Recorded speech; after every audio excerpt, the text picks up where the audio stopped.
Assalamualaikum dan salam sejahtera. So, kita akan continue part 3 untuk concentration. So, sekarang ni more kepada example untuk application lah.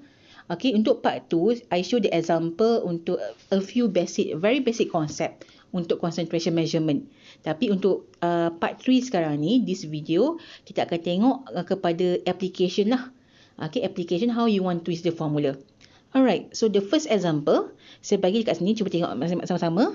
So first dia bagi maklumat the density of aqueous solution, okay, containing 10% of ethanol. Okay, yang mana 10% of ethanol by mass is 0.984 gram per ml. Stop sampai sini. Cuba kita tengok apa maklumat yang dia bagi. Dia bagi density of solution, nampak tak?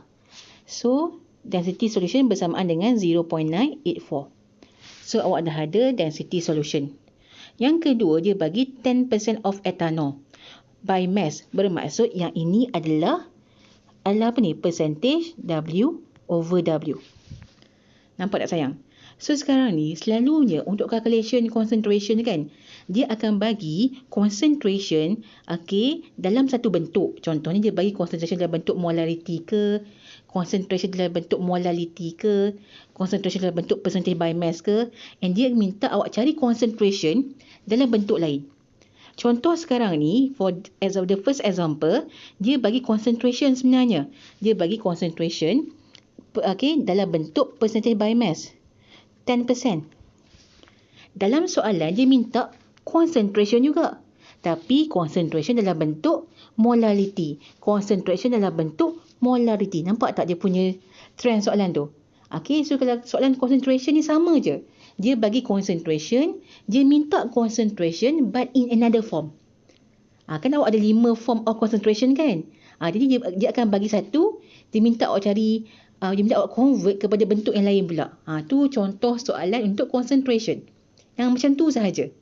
Alright, so first step, dapat je soalan ni, apa yang awak kena buat, awak kena take out information given. Sangat penting. Okay, untuk awak take out information given. So, the first information given adalah dia bagi percentage by mass. Betul? Okay, 10%. Jadi, kita akan keluarkan dulu maklumat tentang percentage by mass ni. Alright, so percentage W over W, okay, equal to mass solute over mass solution times 100. Ni first step kita. Equal to 10%. So, from this information, apa yang kita boleh keluarkan, kita tahu yang mana, kita bawa 100 ni pergi bawah 10. Okay, mass solute over mass solution adalah 10 over 100. Betul tak? Jadi, kita akan terus tulis assumption kat sini. Assume yang mana, okay, mass solute bersamaan dengan 10 gram. Mass solution bersamaan dengan 100 gram. Nampak tak? Kita keluarkan tu. Dapat je percentage by mass, ni dah cara awak buat. Okay, so mass solute 10 gram. Mass solution daripada formula 100 gram. So, kita dah tahu dah yang mana solution bersamaan dengan solute tambah solvent. Sekarang ni awak dah ada solute, awak dah ada solution. Boleh tak dapatkan berapa solvent? Simple kan? Just tolaklah 100 minus 10. Dapatlah solvent, okay, 90 gram. Nampak tak? So, daripada first information, percentage by mass, awak dah dapat keluarkan 3 info yang sangat penting. Sebab tu saya kata kena keluarkan okay, information given dulu. Ni information yang pertama, dia bagi percentage by mass. Information yang kedua, dia bagi apa? Dia bagi density solution. Jadi, density solution bersamaan dengan mass solution over volume solution lah. Kalau dia bagi density solute, formula dah lain. Kalau density solute, maksudnya mass solute over volume solute. Sebab tu kena tengok soalan betul-betul dia bagi density siapa. Kalau dekat soalan sekarang ni, dia bagi density of solution. Jadi, mass to mass solution, volume pun volume solution. Okay, so from the formula of density, awak tahu yang mana density dia dah bagi 0.984 gram per mil. Okay, mass solution, awak dah dapat lah kat sini. Nampak tak? Kita dah keluarkan tadi. 100. Volume solution, tak tahu, dia tak bagi. So, from this formula, awak dapat berapa volume solution sebenarnya? Okay, and volume yang awak dapat, kita tengok kat sini, awak akan dapat 101.626 ml. Kenapa ml? Sebab formula density dalam ml. Okey, tapi kita convert terus kepada liter. Sebab kalau nak guna nanti, mesti tukar kepada liter. Okey, so 0.1016 liter. Okey, sekarang ni, apa yang saya buat sekarang ni, saya cuma keluarkan the first sentence ni sahaja. Nampak tak? Okey, first sentence tu, kita dapat keluarkan this all informative punya, daripada apa yang dia bagi. Jadi, first step, kena buat macam ni dulu. Ada markah untuk step 1. Okey, lepas tu baru tengok soalan. Okey, the first question, they ask you to calculate the molality. Betul tak? So, macam biasa saya kata apa? Dapat je soalan, first step. Selepas take out information given, kita kena write down the formula. Kita ikut step tu je. Okey, we write down the formula. Okey, dia minta molality kan? Okey, so bila mana dia minta molality, okey, we write down the formula. Molality, ingat lagi tak formula dia apa? Molality M equal to, apa dia? Mole solute over mass. Mass apa? Mass solvent, and mass should be in kg. Don't forget this. You get 1 mark for this. Okay. So sekarang ni, based on information given, kita dah keluarkan information kan? Awak ada tak maklumat solute? Ada tak maklumat solute? Ada. Awak ada mass solute. Okay. Awak kena tukar mass kepada mole. Okay. So, mole solute. Solute awak siapa sekarang ni? Okay. What is our solute? Ethanol kan? C2H5OH kan? Okay. Mole ethanol. Okay. H5OH equal to berapa mole sayang? Okay. 10 gram mass over molar mass 46. Okay. Awak boleh kira 46. Kita akan dapat 0.2174 mole. Okay. So, mole dah dapat.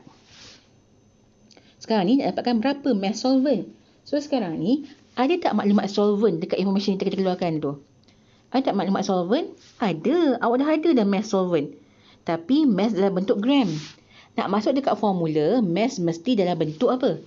Mass solvent mesti dalam bentuk kg. So, mass H2O. Okay, solvent, universal solvent mesti H2O lah. Kalau dia tak sebut kan. Okay, sama dengan berapa? 90 gram. Sama dengan convert pada kg berapa sayang? 0.09 kg. So, awak dah ada mole, awak dah ada mass solvent. So, masuklah dalam formula. Nampak tak? Ni adalah soalan pasir tau sebenarnya. So, ni dah soalan pasir. Senang kan? Okay, so mole dah dapat 0.2174 mole. Okay, mass solvent sama dengan 0.09 kg. Kita kira kita akan dapat, sepatutnya dapat 2.415 mole per kg. Nampak tak? Very simple. Dia bagi concentration dalam bentuk percentage by mass. The first question, dia ask you concentration dalam bentuk molality. Itu soalan dia. Ni contoh dia. Okey, boleh faham Okey, kita terus pergi dalam number 2. Tadi dia minta molality kan? Okey. Sorry. Kita kejap Saya terkeluar pula. I'm very sorry. Okey. Kita sambung. Okey, second question.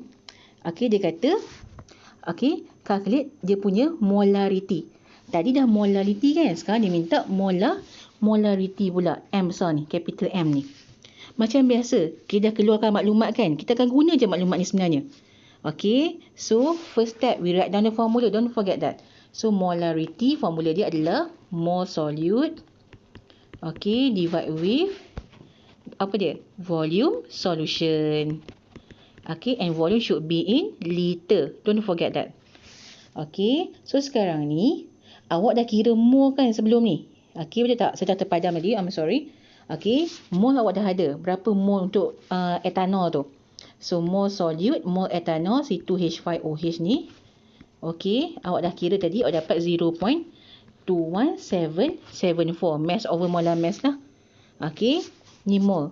Volume solution, awak dah kira dah. Kita kira kat mana ni? Ni, dekat sini. Nampak tak? Itu pentingnya take out information given. Daripada information ni, kita masukkan nilai je. So, volume solution awak dah dapat dah. Ni volume solution awak. Okay. And volume solution should be in liter. Awak pun dah convert dalam liter. So, volume dah dapat. volume solution. Okey, bersamaan dengan 0.1016 liter. So, dah ada mol, dah ada volume, masuklah nilai. Dah masuk nilai tu macam biasa kira je lah. So, sepada awak dapat, molarity equal to 2.139 mol per liter. Boleh kira Okey, ni saya tunjuk yang cara shortcut lah. Okey, itu molarity. Next dia kata apa? Dia kata, calculate the volume of solution. Yang mana solution tu contain 0.125 mol of ethanol. Jadi sekarang ni, dia minta volume solution untuk 0.125 ethanol pula. Yang awak kira sekarang ni, volume solution sebanyak 0.1016. Kalau volume dia 0.1016, mol dia adalah 0.217 mol. Soalan dia kata, berapa volume untuk apa? Untuk mol sebanyak 0.125. Jadi, question number 3 tu, awak dah ada molarity, awak dah kira. Concentration tak berubah bila mana dia punya bilangan mol berubah, dia sama je. Ni tak berubah. Molarity dah ada. Mol yang baru yang dia bagi, dia minta awak kira adalah 0.125 mol. Betul? Volume tak tahu berapa. This volume awak dapat dalam liter kan? So concentration awak dapat 2.139 equal to 0.125 mol over volume in liter. So dapatlah berapa volume dia. Inilah volume untuk apa? Untuk mol sebanyak 0.125. So awak dapat kalau awak kira 0.0584 liter. Boleh faham soalan ke? Sekarang ni adalah molarity untuk apa sayang? Untuk mol, untuk ethanol. Nak dapat molarity macam mana? Volume sebanyak ni, mol sebanyak ni. Dia tanya, what is the new volume kalau molarity masih sama tapi mol dia dah berubah? So kita guna je molarity yang awak kira tu. Mol yang diminta awak kira tu, dapatlah new volume. Boleh faham ke? Kita akan tengok example yang kedua lepas ni.